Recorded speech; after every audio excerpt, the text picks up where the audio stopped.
አባዬ ቲናውንም እኛን ለመጉዳት የሆነ ሐሳብ አላት። እሷ እኮ ሁሌም እኛን ለመጉዳት እያሰበች ነው የኔ ልጅ። አዎ ግን አሁን ላይ ከባድ ነገር ይመስለኛል። እንድትነግረኝ ላግባባት ሞክሬ ነበር ግን አልቻልኩም። ስለዚህ ተዘጋጅተን እንጠብቃታለን። እኔም ለዚሁ ነው የነገርኩህ አባዬ።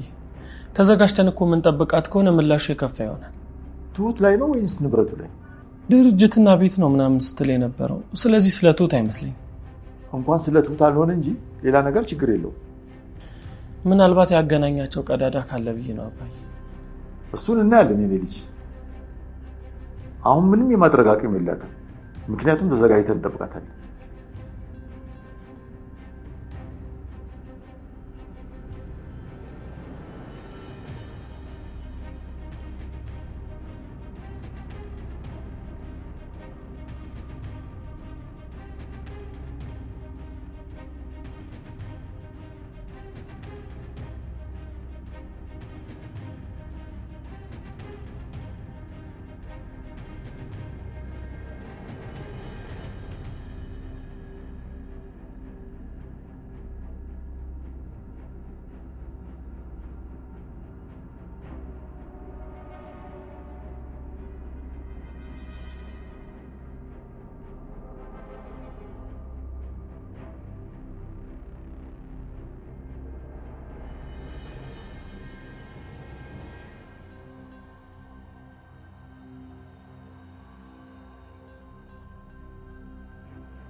የትሁት ችግርና ስቃይ ማብቂያ ያለው አይመስልም። አሁን ላይ ትሁት ትልቅ ችግር ውስጥ ነው ያለችው። እሷ ብቻም ሳትሆን ሙሉ ቤተሰቡ እቅዶቻቸው በሙሉ የከሸፈባቸው፣ በነገሮችም ተስፋ ቆርጠው ተጣልተው በጋራ መስራት አቁመው የነበሩት ተመስገንና ቲና አሁን ላይ ሁለቱም የየራሳቸው ጥቅም ለማግኘት በጋራ በአንድ እቅድ ተስማምተው መጥተዋል። የተንኮል ሴራዋ ማብቂያ የሌለው እርኩሷ ቲና ቤትና ንብረት ለማግኘት እንዲሁም የልጅነት ፍቅሩን በግድ የራሱ ለማድረግ ችግርና ስቃይ እንዲሁም ሞት ቢመጣ እንኳን የማይመልሰው ሰይጣኑ ተመስገን ትሁትን በግዴታ እንዲሁም በጭካኔ ማስወገድ ያለበትን አስወግዶ ለመውሰድ ተስማምተው ነው ሁሉም በተኙበት በሌሊት ወደ ትሁት መኝታ ቤት ሰተት ብለው የገቡት። ስለዚህ ጉዳይ ዳኒ ሙሉ በሙሉ እቅዳቸውን ባያውቅም ነገር ግን አንድ ነገር ለማድረግ እያሴሩ እንደሆነ ቀደም ብሎ ለአባዬ ነግሯቸው ነበር። ትሁት ከዚህ ሁሉ ጉድና ስቃይ መውጣት የምትችለው አባዬ ለዳኒ እንደነገሩት ቀደም ብሎ ከተዘጋጁ ብቻ ነው። ተመስገን ትዕግስቱ ሙሉ በሙሉ አሟጦ ጨርሷል። ትሁትና ካሌብ አንድ ላይ ሲጫወቱና መንገድ ላይም ተቃቅፈው ሲሄዱ አይቷቸው ራሱን መቆጣጠር አቅቶት ካሌብን ተኩሶ ለመግደል ሞክሮ ነበር። ነገር ግን በመሃል ቲና መታ ስትይዘው እጁ አቅጣጫ ቀይሮ ወደ ሰማይ ይተኮሳል። በዛን ሰዓት ትሁትና ካሌብ የሚገቡበት ጠፍቷቸው በፍርሃት ወደ መሬት ዝቅ ሲሉ ቲና ተመስገንን ከቦታው ላይ በፍጥነት እየጎተተች ወደ ሌላ ቦታ ይዛው ትሄዳለች። አንድ ቅያስ ላይም በሩጫ ብዛት ስለደከማቸው ራሳቸውን ለማረጋጋት ተደብቀው ይቆማሉ። ቲናም ትቀጥልና ፖሊስ እየመጣ ነው መሰለኝ፣ ተመስገን ቶሎ እናምልጥ፣ ከዚህ ቦታ መሄድ አለብን፣ ሰው እንኳን ባትጎዳም ሽጉጥ ይዘሃል ተብሎ ትታሰራለህ፣ በፍጥነት መሄድ አለብን ስትለው ተመስገንም ንዴቱ ስላልበረደለት እሷ የነገረችውን ትቶ እዚህ ምን ልትሰሪ ነው የመጣሽው ብሎ ነበር የጠየቃት። ቲናም ተናዳ ስላንተ ምን አገባኝ እኔ ልሂድ ብላው ጥላው ትሮጣለች። ተመስገንም ተከትሏ ፖሊስ እንደመጣም ለመመልከት ወደ ኋላ ዞሮ እያጣራ ወደ ቤቱ በፍጥነት ይሄዳሉ። በዛን ሰዓትም ካፌ ውስጥ ቁጭ ብለው ስለ ሰርጋቸው እያወሩ የነበሩት ዳኒና ኤዱ በስልካቸው አንድ ጥሪ ደርሳቸዋል። ትሁት ነበረች። ስልኩን አንስታውም ስታወራ ድምጿ ልክ እንዳልሆነ የተረዳቸው ኤደን ምን ተፈጥሮ እንደሆነ ትጠይቃታለች። ትሁትም ችግር ውስጥ እንደሆነችና በፍጥነት እንድትደርስላት ትነግራታለች።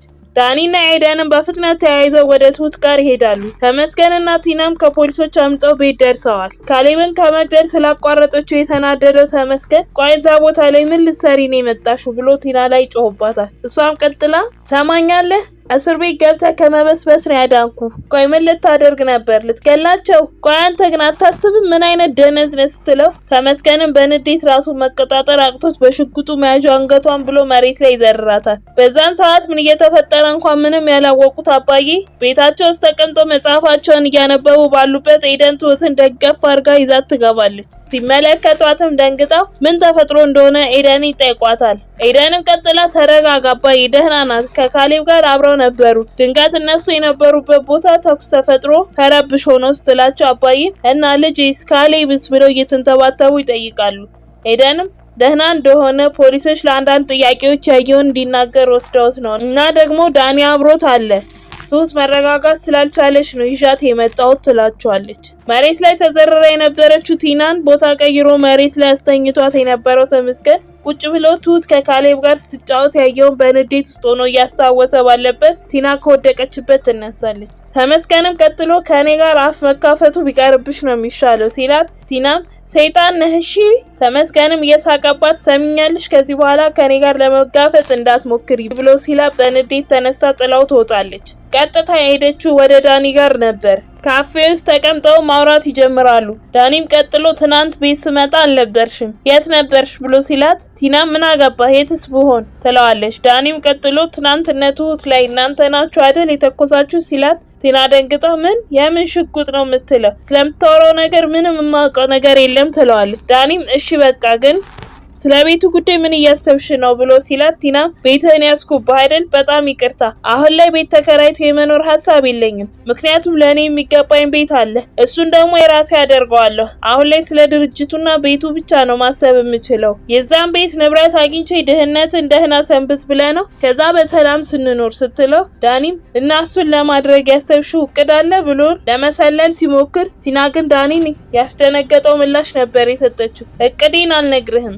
ምክንያቱ ደግሞ ስለማላምንክ፣ ግን በቅርቡ ሁሉም ነገር ያልቃል ትለዋለች። በድጋሚ ተነስታ ወደ ተመስገን ቤት ትሄዳለች። ተመስገን ሲያያት ምንም አልገረመውም። እንደምትመጪ ያውቅ ነበር። ስነግርሽ አትሰሚም ግን ካለኔ አትቺም ሲላት፣ ቲናም አንድ እቅድ እንዳላትና እንዲያግዛት አስማምታ ነበር የተለያዩት። ተመስገንን ቀጥታ ትሁት ወደ ቀጠረችው ቦታ ነበር ሄደው። ልክ እንደተገናኙም ትሁት ትናንትና አንተ ነበርክ የተኮስክብን ብላ ጠይቋለች። ተመስገንም ኮስተር ብሎ በአንድ አጭር ቃል አዎ ብሎ ይመልስላታል። ቀጥሎም ደህና መሆን ከፈለግሽ ወደ እኔ ነይ፣ አይ ካልሽ ግን በዙሪያሽ ያሉ ሰዎችን አንድ በአንድ ስቃያቸውን ይበላሉ።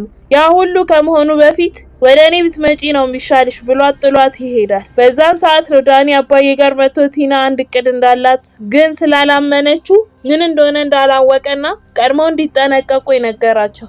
በቀጣይ ምን ይፈጠር ይሆን? በሌሊት ወደ ትሁት በእኝታ ክፍል የገባው ማን ነው? አባዬ ዳኒ ባስጠነቀቃቸው መሰረት መፍትሄ አበጅተው ይሆን? እሱም በቀጣይ ክፍል የምናየው ይሆናል። አሁን እናንተንና ሀሳብ አስተያየት ኮሜንት ላይ ጻፉልን። ቪዲዮዎቹን ስንለቅ በፍጥነት እንዲደርሳችሁ የደወል ምልክቱን መጫን አትርሱ። የምንለቃቸው ቪዲዮዎች ለብዙ ሰዎች እንዲደርሱም ላይክ እንዲሁም ሼር ማድረግ አትርሱ። በቀጣይ በሌላ ክፍል እስክንገናኝ እስከዛው በሰላም ቆዩ።